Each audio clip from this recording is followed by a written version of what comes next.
Hermanos, lo que van a escuchar hoy va a cambiar para siempre la forma como ven la paternidad, la familia y lo que realmente significa ser padre en este mundo tan complicado. Esta es una de esas historias que van a recordar durante años, que van a platicar en reuniones familiares y que probablemente los va a hacer reflexionar profundamente sobre sus propias relaciones con sus hijos. Soy Alejandro, tengo 42 años y llevo 7 años manejando para Uber aquí en Monterrey. Soy padre de 3 hijos, 2 varones de 16 y 14 años y una niña de 8 añitos que es la luz de mis ojos. Mi esposa y yo llevamos 18 años casados y creemos firmemente que la familia es lo más sagrado que existe en este mundo.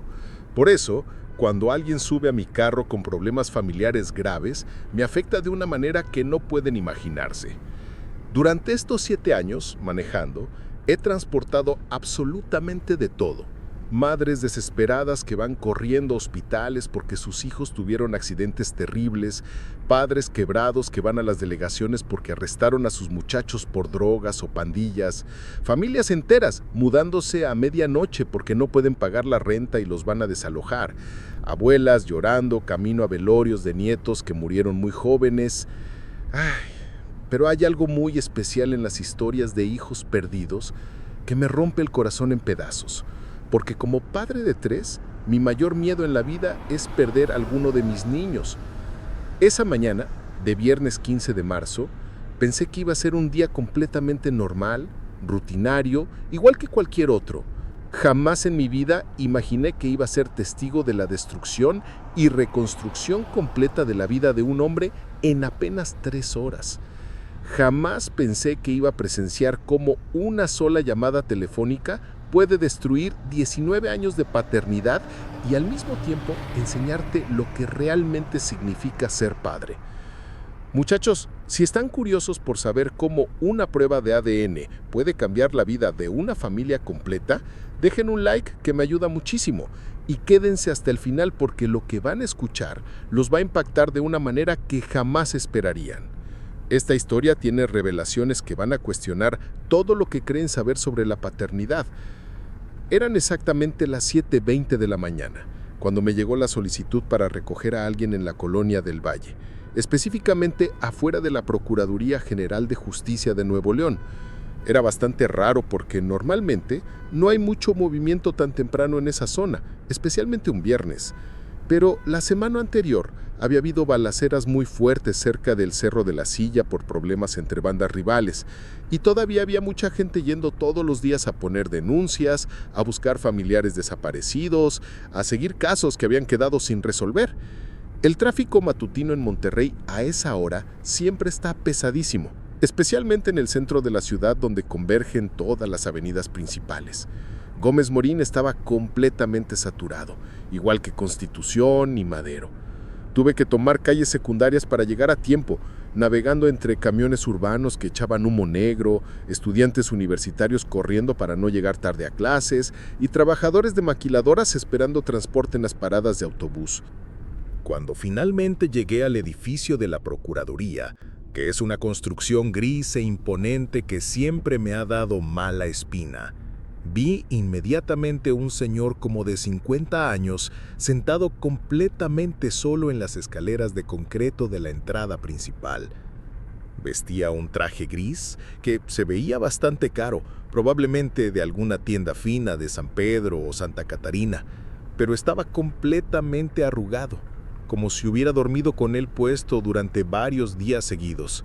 Tenía barba de varios días, el cabello despeinado y cargaba un folder manilla grueso lleno de papeles que sobresalían por todos lados. Lo que más me llamó la atención fueron sus ojos. Estaban hinchados, completamente rojos, y tenía esas ojeras profundas que solo tienen las personas que llevan días, tal vez semanas, sin dormir bien. Durante mis 7 años manejando para aplicaciones, he aprendido a reconocer los diferentes tipos de dolor que carga la gente en sus rostros. Y este señor cargaba el peor de todos, el más desgarrador, el dolor de un padre completamente desesperado. Cuando se subió lentamente al carro, Me saludó educadamente, pero con una voz que sonaba ronca y quebrada. «Buenos días, joven. Necesito ir al Aeropuerto Internacional de Monterrey. Terminal B, por favor». Hablaba como si cada palabra le costara un esfuerzo tremendo, como si tuviera la garganta llena de vidrios molidos. «Por supuesto, señor. ¿Tiene mucha prisa?», le pregunté mientras confirmaba la dirección en la aplicación y ajustaba el espejo retrovisor para poder verlo mejor durante el trayecto. «Muchísima. Mi vuelo sale a las 10:30 y tengo que estar en Tijuana antes del mediodía. Es una emergencia familiar muy grave», me respondió con una urgencia que inmediatamente me hizo entender que este no era un viaje de negocios ni de placer. Durante mis años como conductor, he desarrollado una especie de sexto sentido para leer a los pasajeros. Este hombre había pasado claramente la noche entera en vela, probablemente en esa procuraduría esperando noticias o presentando documentos. Por el folder grueso de papeles que cargaba y su cara de agotamiento absoluto, deduje que estaba metido en algo legal muy grave, algo que lo tenía completamente destrozado emocionalmente. Su manera de revisar obsesivamente su celular cada 30 segundos me indicaba que esperaba noticias importantes, tal vez la llamada que cambiaría todo. Cada vez que el teléfono hacía cualquier sonido, por mínimo que fuera, él inmediatamente lo checaba con una desesperación que daba dolor verla. Arrancamos hacia el aeropuerto tomando la carretera nacional, que es normalmente la ruta más directa y eficiente para llegar desde el centro de la ciudad. Era una mañana gris y fría típica de marzo regiomontano, con esas nubes bajas que hacen que todo se vea más triste y pesado. El señor iba en completo silencio en el asiento trasero, mirando por la ventana pero sin realmente ver nada, perdido en sus pensamientos. Apenas habíamos recorrido unos 10 kilómetros cuando nos topamos con el embotellamiento más brutal que he visto en esa carretera en todos mis años manejando. Un tráiler gigantesco cargado de cerveza se había volcado completamente cerca del puente de la colonia Independencia, aparentemente por el mal tiempo que había hecho durante la madrugada. La lluvia había dejado el asfalto resbaladizo y el conductor había perdido el control en una curva. Tenían cerrados 3 de los 4 carriles disponibles. Había policías de tránsito dirigiendo el flujo vehicular con desesperación. Grúas enormes tratando de remover los restos del tráiler, paramédicos atendiendo heridos y una fila interminable de vehículos que se extendía hasta donde alcanzaba la vista. Era uno de esos accidentes que sabías que iban a tomar horas en resolver completamente. El señor, que después supe se llamaba Ricardo Mendoza, comenzó a desesperarse visiblemente cuando vio la magnitud del embotellamiento. «No puede ser, no puede ser», murmuraba constantemente mientras checaba obsesivamente la hora en su reloj, en su celular, en el tablero del carro. «Mi vuelo sale a las 10:30 y tengo que estar en Tijuana antes del mediodía. Es cuestión de vida o muerte». «Señor, vamos a llegar. Quédese tranquilo», le dije, tratando de calmarlo, aunque honestamente yo también estaba preocupado por los tiempos. Eran ya las 8:15 de la mañana y con ese tráfico horrible, llegar al aeropuerto para las 10:30 se veía prácticamente imposible. Fue exactamente en ese momento, mientras estábamos completamente parados en medio del tráfico, con cientos de carros adelante y atrás de nosotros, cuando sonó su teléfono celular. Ricardo contestó el teléfono con una ansiedad que se podía cortar con cuchillo. «Comandante Ruiz, ¿qué pasó? ¿Encontraron algo nuevo sobre mi hijo?». En ese momento se me heló completamente la sangre en las venas. Un hijo desaparecido. Como padre de 3 niños, no hay absolutamente nada en este mundo que me dé más terror, más pesadillas, más angustia existencial. Inmediatamente bajé el volumen de la música que tenía puesta y decidí que este viaje era prioridad absoluta en mi vida, sin importar cuánto tiempo tomara o cuánto dinero perdiera por no hacer otras carreras. «Como que necesita hablar conmigo en persona, comandante», continuó Ricardo con una voz cada vez más quebrada. «No, comandante, ya no estoy en Monterrey. Estoy yendo al aeropuerto porque recibí una pista en Tijuana. Tan importante es lo que me tiene que decir que no me lo puede explicar por teléfono». Podía escuchar la desesperación creciendo en su voz con cada palabra. Era el tono de un hombre que había estado caminando por el borde de un precipicio emocional durante meses y que sentía que finalmente se iba a caer. Comandante, por favor, dígame aunque sea algo. ¿Está vivo mi hijo? ¿Lo encontraron? ¿Está bien? ¿Cómo que es complicado? ¿Qué quiere decir con eso de que es complicado? En ese momento, decidí hacer algo que normalmente nunca hago: involucrarme directamente en la situación personal de un pasajero. Me volteé hacia atrás y le dije: «Señor Ricardo, disculpe que escuché sin querer su conversación. ¿Su hijo está desaparecido?». Me contestó con una voz completamente quebrada, con lágrimas que ya empezaban a correr por sus mejillas. «Hace exactamente 6 meses que no sé absolutamente nada de él.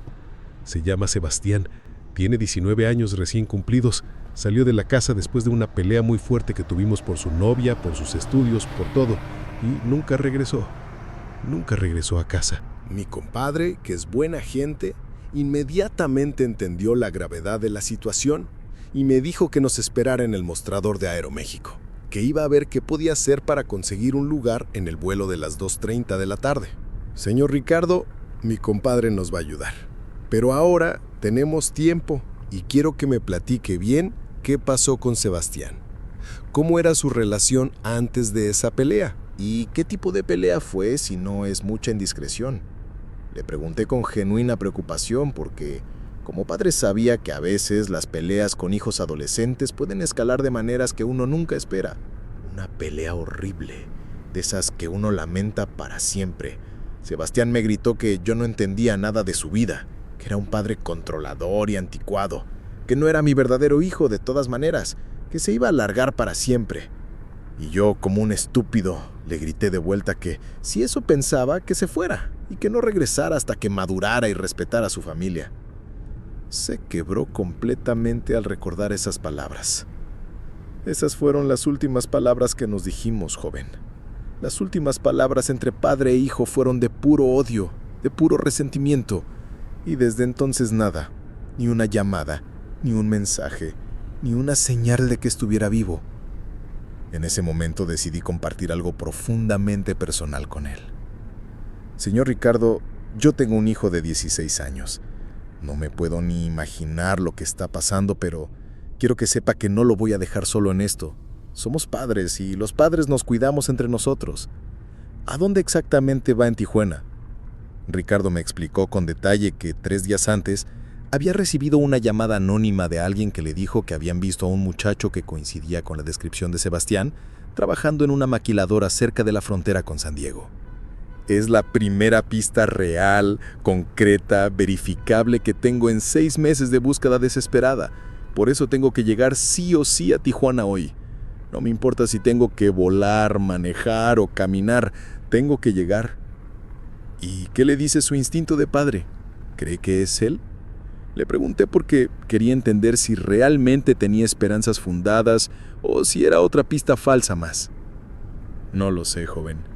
He seguido tantas pistas falsas en estos 6 meses que ya no confío en mi instinto. He ido a Guadalajara porque alguien lo vio en una central camionera, he ido a Puerto Vallarta porque una señora me dijo que trabajaba en un restaurante, he ido a Ciudad de México porque aparentemente alguien con su nombre estaba en un hospital.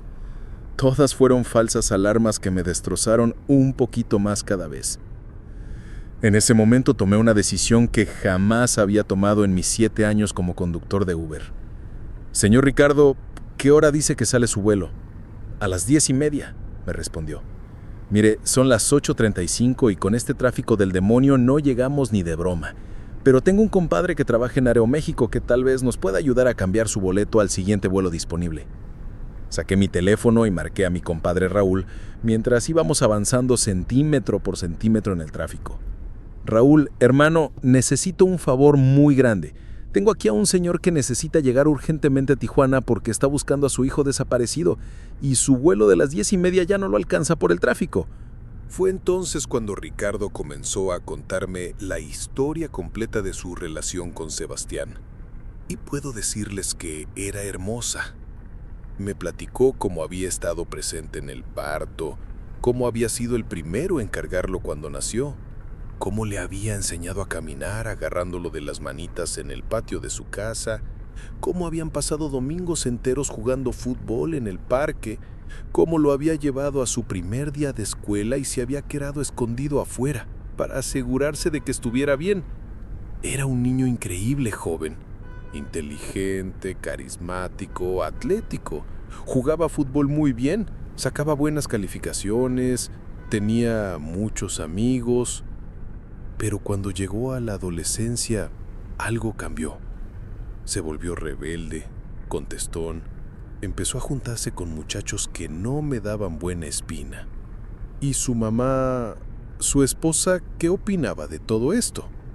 Mi ex esposa, Carmen, y yo nos divorciamos hace 3 años, pero no por Sebastián. Nos divorciamos porque a veces las parejas se desgastan y ya no funcionan. Pero los dos seguíamos siendo padres de Sebastián. Los dos lo queríamos por igual. Muchachos, díganme en los comentarios, ¿creen que Ricardo debería haberse involucrado más en la adolescencia rebelde de Sebastián? ¿O creen que hizo lo correcto dándole espacio? Porque lo que viene ahora va a cambiar todo lo que creían saber sobre esta familia y sobre lo que realmente significa ser padre cuando la sangre no importa. Estábamos completamente parados en el tráfico. Habían pasado ya más de 40 minutos y apenas habíamos avanzado unos pocos kilómetros, cuando el teléfono de Ricardo volvió a sonar. Esta vez era otra llamada del comandante Ruiz, y por la cara que puso Ricardo cuando vio el nombre en la pantalla, supe inmediatamente que esta iba a ser la llamada que cambiaría todo. «Comandante, ¿qué pasó ahora?», contestó con una mezcla de esperanza y terror en la voz. «Señor Mendoza, necesito que se siente antes de escuchar lo que le voy a decir. Encontramos información completamente nueva sobre su hijo Sebastián, pero también encontramos información sobre usted. ¿Está usted seguro de que quiere escuchar esto por teléfono o prefiere que esperemos a que venga personalmente a la Procuraduría? Comandante, llevo 6 meses sin dormir bien, 6 meses viviendo en el infierno de no saber si mi hijo está vivo o muerto. Dígame lo que sea, pero dígamelo ya». En ese momento vi por el espejo retrovisor cómo Ricardo cerró los ojos y apretó los puños, preparándose mentalmente para recibir la peor noticia posible. Pensé que le iban a decir que habían encontrado el cuerpo de Sebastián, que había muerto, que todo había terminado. Señor Mendoza, Sebastián no está desaparecido. Está detenido en el reclusorio norte desde hace 2 semanas por posesión de drogas. Pero eso no es lo más difícil que tengo que decirle. Señor, necesitamos que venga inmediatamente a hacerse una prueba de ADN. El silencio que siguió a esas palabras fue ensordecedor. Ricardo se quedó completamente paralizado, con el teléfono pegado a la oreja sin poder articular una sola palabra. ¿Una prueba de ADN?, finalmente logró preguntar con una voz que apenas se escuchaba. ¿Para qué necesitan que me haga una prueba de ADN? Señor Mendoza, su esposa, su exesposa Carmen, vino ayer por la noche a la Procuraduría a declarar.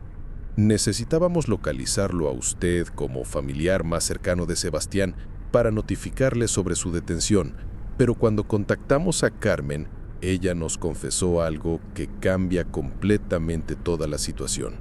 Señor Mendoza, según la declaración de Carmen, Sebastián no es su hijo biológico. En ese momento preciso, vi por el espejo retrovisor cómo Ricardo se desplomó completamente en el asiento trasero.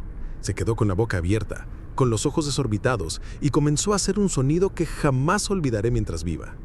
No era llanto normal, no era grito de dolor, era algo mucho más profundo y desgarrador. Era el sonido que hace un hombre cuando le acabas de arrebatar no solamente a su hijo, sino su identidad completa como padre, sus 19 años de recuerdos, su razón de ser en este mundo. ¿Cómo que no es mi hijo?, logró articular entre sollozos que le salían desde lo más profundo del alma. ¿Cómo que no es mi hijo biológico? ¿De qué está hablando, comandante? Señor, Carmen nos explicó que usted nunca supo la verdad sobre la paternidad de Sebastián.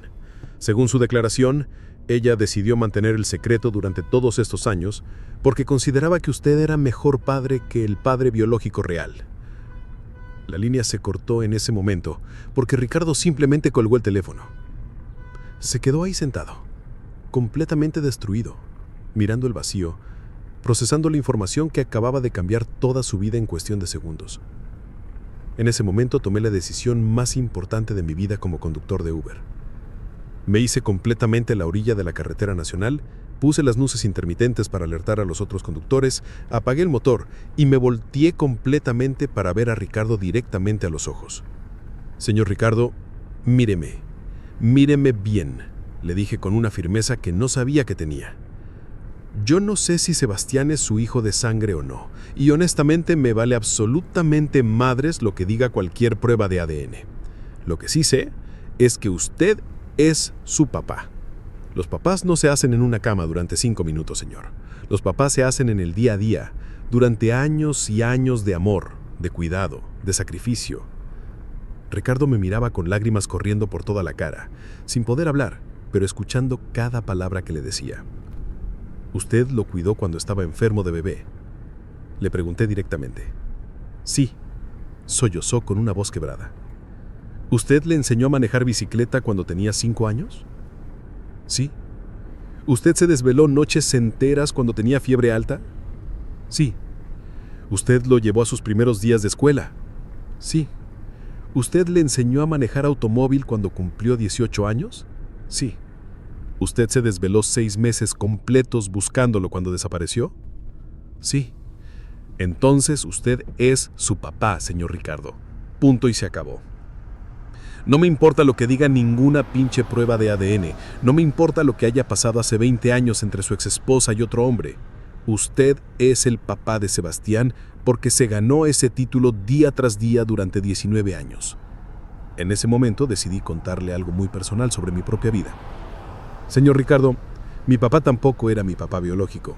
Mi mamá se juntó con él cuando yo tenía 4 años, después de que mi papá biológico nos abandonó completamente y nunca regresó. Pero ese hombre, mi padrastro, según los papeles, me crió, me educó, me enseñó a ser hombre de bien, me pagó la escuela, me regañó cuando me portaba mal, me abrazó cuando tenía miedo, me enseñó a manejar, estuvo en mi graduación, me acompañó el día que me casé». Cuando murió hace 5 años de un infarto, yo no lloré por mi padrastro, señor Ricardo. Lloré por mi papá. Porque ese era el título que se había ganado con amor, con presencia, con sacrificio diario. Ricardo comenzó a calmarse un poco mientras escuchaba mi historia, pero seguía completamente destrozado por la revelación que había recibido. La sangre no hace familia, señor Ricardo. El amor hace familia, la presencia hace familia, el sacrificio hace familia. Y por como lo veo sufrir en este momento, usted ama a ese muchacho más que muchos papás biológicos aman a sus hijos. «Pero Alejandro», me dijo con una voz completamente rota, «¿cómo puedo procesar que mi exesposa me mintió durante 19 años? ¿Cómo puedo entender que toda mi vida como padre ha sido basada en una mentira?» «No, señor», le respondí con firmeza. «Su vida como padre no ha sido basada en una mentira. Su vida como padre ha sido basada en amor real, en cuidado real, en sacrificio real. Lo único que era mentira era un detalle biológico que francamente no cambia nada de lo importante». Le enseñé mi celular, donde tenía fotos de mis 3 hijos. «Estos son mis hijos, señor Ricardo. Los amo con toda mi alma. Pero si mañana me dicen que uno de ellos no es biológicamente mío, ¿sabe qué va a cambiar? Absolutamente nada. Porque el amor que siento por ellos no está basado en genética, está basado en años de convivencia, de risas, de llantos, de experiencias compartidas». Ricardo sacó su cartera y me enseñó una foto de él con Sebastián cuando era pequeño, en un parque, los dos sonriendo, Sebastián cargando un balón de fútbol. Esta foto la tomamos cuando cumplió 8 años. Habíamos ido a jugar fútbol toda la tarde y después nos compramos helados. Sebastián me dijo ese día que quería ser como yo cuando fuera grande. «¿Ve esa sonrisa en la cara de Sebastián?», le pregunté señalando la foto. Esa sonrisa es la sonrisa de un niño que se siente completamente amado por su papá. No por su padre biológico, sino por su papá real, por el hombre que eligió amarlo, cuidarlo y criarlo. «Pero ahora entiendo por qué me gritó durante la pelea que yo no era su verdadero papá», me dijo Ricardo. «Tal vez Carmen le había contado la verdad y yo nunca lo supe». O tal vez era simplemente un adolescente enojado diciendo lo más hiriente que se le ocurrió en el momento, como hacen todos los adolescentes cuando están furiosos con sus padres. En ese momento, Ricardo tomó una decisión que me sorprendió. «Alejandro», me dijo con una voz decidida, «ya no voy a ir a Tijuana. Voy a regresar a Monterrey y voy a ir directamente al reclusorio norte a ver a Sebastián». «¿Está seguro, señor? ¿No quiere pensarlo más?» «No hay nada que pensar. Sebastián es mi hijo, punto. Biológico o no biológico, es mi hijo. Y si está en problemas, si está detenido, necesita a su papá. Necesita que yo esté ahí para él, como he estado durante 19 años. ¿Y qué va a hacer con respecto a su exesposa Carmen y toda esta situación del engaño? Eso lo voy a resolver después. Primero lo primero, mi hijo me necesita». Decidí hacer algo completamente irregular. Señor Ricardo, ¿me permite acompañarlo al reclusorio? No como conductor, sino como un papá que entiende lo que está pasando. ¿Haría eso por mí? Claro que sí. Somos padres, y los padres nos apoyamos entre nosotros. Apagué completamente la aplicación de Uber. Esta ya no era una carrera normal. Esto era una misión de padre a padre, de ser humano a ser humano. Regresamos a Monterrey y nos dirigimos directamente al reclusorio norte. Durante el camino de regreso, Ricardo decidió llamar a Carmen para confrontarla sobre el engaño. Puso el altavoz porque me pidió que fuera testigo de la conversación. «Carmen, ¿es cierto lo que le dijiste a la policía sobre Sebastián?» «Ricardo, ¿dónde estás? La policía me dijo que te estaban buscando para lo del muchacho». «Carmen, contéstame la pregunta. ¿Es cierto que Sebastián no es mi hijo biológico?» El silencio del otro lado de la línea fue ensordecedor. Finalmente Carmen comenzó a llorar y confesó: «Sí, Ricardo, es cierto, pero déjame explicarte». «¿Por qué, Carmen? ¿Por qué me mentiste durante 19 años?» «Porque cuando nació Sebastián, tú eras mejor padre que el verdadero padre biológico, porque el otro hombre ni siquiera quería saber del embarazo, porque te vi cargar a Sebastián por primera vez y supe que tú ibas a ser el papá que él necesitaba». «¿Sebastián lo sabe?» «Se lo dije hace como un año, cuando cumplió 18, porque sentía que tenía derecho a saberlo. Por eso se puso tan rebelde, por eso empezó a cuestionarte todo, por eso te gritó esas cosas horribles el día que se fue». «¿Y por qué no me dijiste que se lo habías contado?» «Porque tenía miedo de que dejaras de quererlo, de que dejaras de ser su papá si sabías que no era tu hijo de sangre». Ricardo se quedó callado por un momento largo, procesando toda esta información. Finalmente le dijo: «Carmen, voy a ir a ver a Sebastián al reclusorio. Y después, tú y yo tenemos que tener una conversación muy larga sobre muchas cosas. Pero ahorita lo único que me importa es que mi hijo está en problemas y necesita a su papá». Llegamos al reclusorio norte como a las 2 de la tarde. Era la primera vez en mi vida que entraba a un lugar así, y puedo decirles que es una experiencia que te marca profundamente. El ambiente es pesado, triste, lleno de familias destruidas que van a visitar a sus seres queridos que cometieron errores graves. Ricardo había traído todos los documentos necesarios para comprobar su relación con Sebastián: acta de nacimiento donde él aparecía como padre, identificaciones, fotos familiares. Los guardias nos dejaron pasar después de revisar todo minuciosamente. Cuando finalmente llegamos a la sala de visitas, que es un lugar deprimentes con mesas de plástico y sillas incómodas separadas por cristales gruesos, esperamos como 20 minutos hasta que trajeron a Sebastián. Hermanos, cuando vi a ese muchacho caminar hacia la mesa donde estábamos, se me partió el corazón.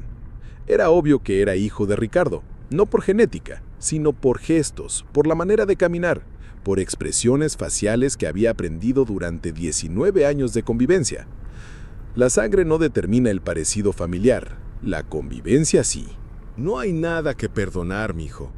Los papás y los hijos a veces nos peleamos, pero eso no cambia el amor que nos tenemos. Papá, cuando mi mamá me contó la verdad, me sentí como si mi vida entera fuera una mentira. Me sentí confundido, enojado, perdido. Por eso me rebelé contra ti, porque pensé que todo el amor que me habías dado era falso. Sebastián, El amor que te he dado durante estos 19 años es lo más real que existe en mi vida. Eres mi hijo, no porque compartimos sangre, sino porque compartimos historia, memorias, experiencias, amor. ¿De verdad me perdonas, papá? No hay nada que perdonar, mijo. Lo único que quiero es sacarte de aquí y que regresemos a ser la familia que siempre hemos sido. Estuve presente durante toda esa conversación de reconciliación y puedo decirles que fue uno de los momentos más hermosos que he presenciado en mi vida. Ver a un padre y un hijo reconectarse, ver el amor triunfar sobre los secretos, ver a una familia reconstruirse sobre bases más sólidas que la genética. Ricardo me pidió que lo ayudara con los trámites legales para sacar a Sebastián del reclusorio. Conseguimos un abogado, pagamos la fianza, hicimos todos los papeleos necesarios. Todo el proceso tomó como 3 días, pero finalmente logramos que Sebastián saliera libre bajo fianza mientras se resolvía su caso. El día que Sebastián salió del reclusorio, Ricardo me pidió que fuera testigo de algo muy importante. Los 3 nos sentamos en una banca afuera del reclusorio y Ricardo le dijo a Sebastián: «Mijo, quiero que sepas que independientemente de lo que digan las pruebas de ADN, independientemente de secretos del pasado, independientemente de cualquier cosa, tú vas a seguir siendo mi hijo para siempre. Porque ser papá no es un accidente biológico que pasa en un momento. Ser papá es una decisión que tomas todos los días de amar a alguien más que a ti mismo. Papá, yo también quiero seguir siendo tu hijo. Estos meses lejos de casa me enseñaron que la familia no se trata de sangre, se trata de quién está ahí cuando más los necesitas». Cuando salimos del reclusorio, Ricardo me pidió que lo llevara a un cajero automático. Sacó 3,000 pesos y me los quiso dar. «Alejandro, esto no es por el viaje. Esto es por haber estado ahí cuando un padre necesitaba a otro padre». Sebastián se veía demacrado, más flaco, con ojeras profundas. Claramente había estado pasando un mal rato en el reclusorio. Cuando vio a Ricardo, se sentó del otro lado del cristal con una mezcla de sorpresa, vergüenza y alivio. Tomaron los teléfonos para poder comunicarse a través del cristal y la primera conversación que escuché fue desgarradora. «Papá, ¿cómo me encontraste?» «Sebastián, llevo 6 meses buscándote día y noche. ¿Crees que iba a parar hasta encontrarte?» «Papá, yo sé que ya sabes la verdad sobre que no soy tu hijo de sangre. Sebastián, mírame bien, tú eres mi hijo. No me importa lo que diga ningún examen de ADN. No me importa lo que haya pasado antes de que nacieras. Tú eres mi hijo porque yo elegí serlo durante 19 años, día tras día». Sebastián comenzó a llorar como un niño pequeño. «Papá, perdóname. Perdóname por todo lo que te dije, por cómo me porté, por haberme ido de la casa». «Señor Ricardo, no puedo aceptar tanto dinero. Sí puedes y sí vas a aceptarlo, porque tú me ayudaste a recordar lo que realmente significa ser padre cuando yo lo había olvidado por completo. Esa noche llegué a mi casa y abracé a mis 3 hijos como nunca antes en mi vida. Les dije: ustedes son mis hijos no porque tenemos la misma sangre, sino porque compartimos la misma historia de amor. Y eso es más fuerte que cualquier ADN». Mi esposa me preguntó por qué estaba tan emotivo y le platiqué toda la historia de Ricardo y Sebastián. Esa noche, mi familia entera reflexionó sobre lo que realmente significa ser familia, sobre lo que realmente importa en las relaciones humanas. A mis 42 años, y después de 7 años manejando para Uber, aprendí que ser padre no es un accidente biológico que dura 5 minutos. Ser padre es una decisión consciente que tomas todos los días de tu vida, de amar a alguien más que a ti mismo, de estar presente, de cuidar, de educar, de proteger, sin importar de dónde vino ese hijo. Ricardo y Sebastián ahora están en terapia familiar juntos, trabajando en reconstruir su relación sobre bases más honestas. La verdad los lastimó inicialmente, pero también los liberó para construir algo más auténtico. Porque ahora saben que su relación padre-hijo está construida sobre algo más fuerte y más duradero que la genética. Está construida sobre 19 años de amor real, de presencia real, de cuidado real. Carmen también está en terapia, trabajando en entender por qué guardó el secreto durante tantos años y cómo reparar el daño que causó con sus mentiras. Pero lo más importante es que la familia está junta otra vez, más fuerte que antes. ¿Y ustedes, hermanos? ¿Qué opinan sobre esta historia? ¿Creen que Carmen hizo bien en guardar el secreto para proteger a la familia? ¿O creen que la honestidad siempre debe venir primero? ¿Han vivido situaciones donde tuvieron que redefinir lo que significa familia? Cuéntenme en los comentarios, que leo todos y cada uno de sus mensajes y me emociona muchísimo cuando comparten sus propias experiencias familiares. Si llegaron hasta aquí, hasta el final de esta historia tan intensa, ustedes son los verdaderos seguidores de este canal, los que valoran el contenido profundo que trato de traerles cada semana. Por favor, dejen un like porque esta historia necesita llegar a muchos padres que tal vez están pasando por crisis familiares similares, que necesitan recordar que el amor es más fuerte que la sangre. Suscríbanse al canal, activen la campanita para no perderse ninguna historia nueva y compartan este video con algún padre que conozcan, porque todos necesitamos recordar de vez en cuando qué significa realmente ser papá. Porque al final del día, hermanos, todos somos pasajeros en este viaje de la paternidad. Y a veces necesitamos que otros padres nos recuerden que nuestro trabajo no es crear hijos perfectos, sino amar incondicionalmente a los hijos que tenemos, sin importar de dónde vinieron. Nos vemos en la próxima historia, raza. Y recuerden, ser papá no se trata de genética, se trata de estar presente cuando más te necesitan.